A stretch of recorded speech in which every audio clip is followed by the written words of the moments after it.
to learn things to the fullest potential.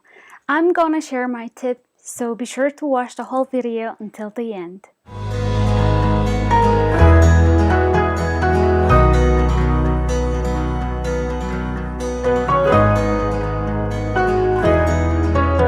Hi everyone, Tevan here at Tevans Haven. Welcome to my channel where I share the message that you can create your haven here on earth as long as you put your mind to it and you can be successful. So if you're new here, my name is Tevan, like I said, and I'm a mom and a wife. I share messages of positivity and my tips on how I learned things and my motivational tips on my free time for people like yourself to make sure that you are also doing the things to achieve your goals and making a happy life. So a lot of people do contact me on Facebook, Instagram, and I'm so grateful for each and every single one viewer and subscriber, your comments. I read them all. So I do my videos in Mongolian on my channel Tevnas, and my social media handles are Tevnas in Mongolian contacts, but for the English contacts, all the social media contacts are Tevans Haven. So if you have any questions, feel free to write to me. And a lot of the questions that I get is how I learned English this well. So I was thinking from grade 1, since when I was 6 years old, like all the students in my class, we had the same teachers, we had the same books that we were studying from, but why did I, study harder, or maybe I was able to push myself better to learn? And I was thinking a lot about it, but certain classes I wasn't really successful in them. Like there was one time that I had to memorize something and I couldn't. It was in my chemistry class, and also in my literature class there was a big long poem that I had to memorize. But the teacher suggested, why don't you visualize it, picture it in your mind, and then you can memorize it. But that technique didn't really work for me because I didn't really have a reference point. But in my English courses, the difference was, I think, this is just in my opinion, we had the same book, the same teacher, the same classroom, and perhaps when they were at home, maybe they didn't do their homework, or the circumstances in their family was different. But regardless of that, I think one of the key differences that I had among I think is because I could see the outcome of what learning English or learning a foreign language could do for me. Because when I was 6, when we were just starting to learn English, there was a foreign student intern that came and visited my house, and my parents encouraged me to speak with that person. And at that time, I literally knew 2 sentences and a few words. So the person said hi, and I could understand that person is greeting me. So I said hello, back. And then the person said, what is your name? And then I understood this person was asking my name. So I replied, my name is Tevan. And the person, said, how old are you? And I said, I'm 6 years old. That was the end of the conversation. It is literally 2 sentences and 1 word.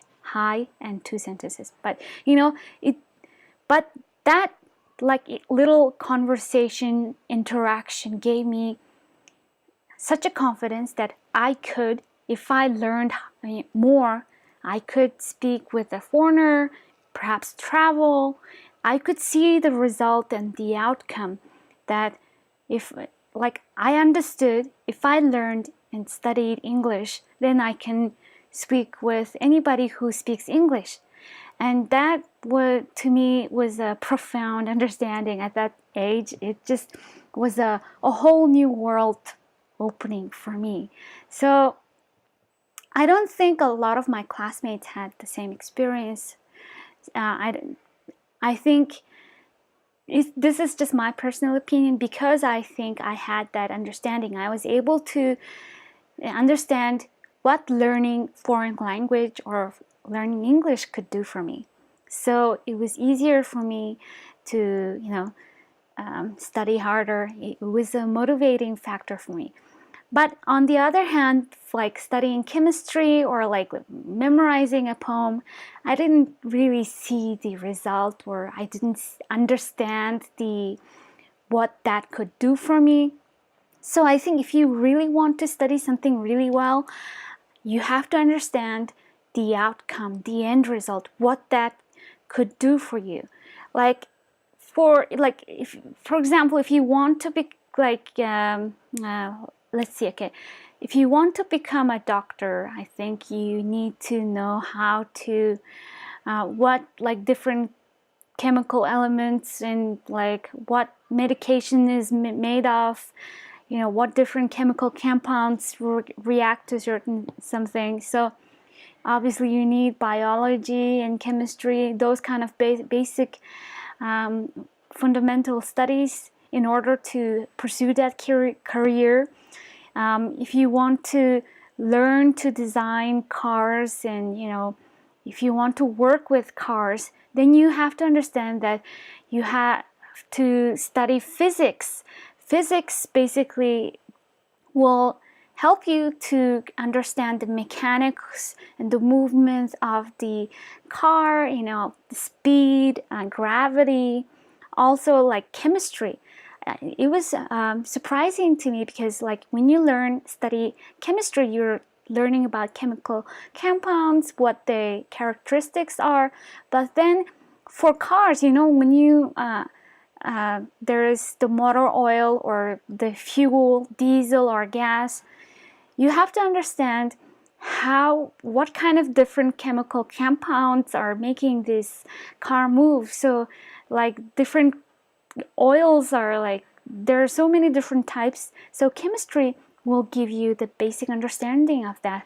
I didn't realize that until a few years ago, that I had to learn about oils and mechanics. So I think this will, if you don't know what certain subjects will do for you, maybe ask around. If you want to pursue a certain career, ask that person what are the basic fundamental things that knowledge that you have to acquire in order to be able to pursue that career. So if you want to go into computer science, then you have to learn how to do math and what the matrix be able to configure mathematical functions, and how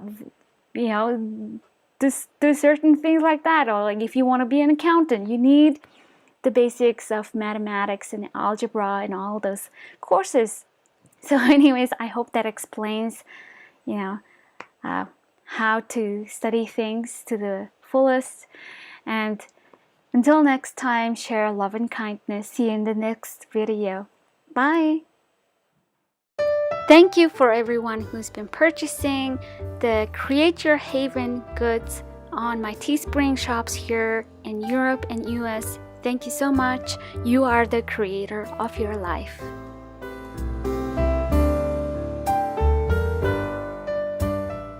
You're here because you want to stay motivated, so be sure to subscribe and hit that bell icon so you can be notified for my next video. Thank you.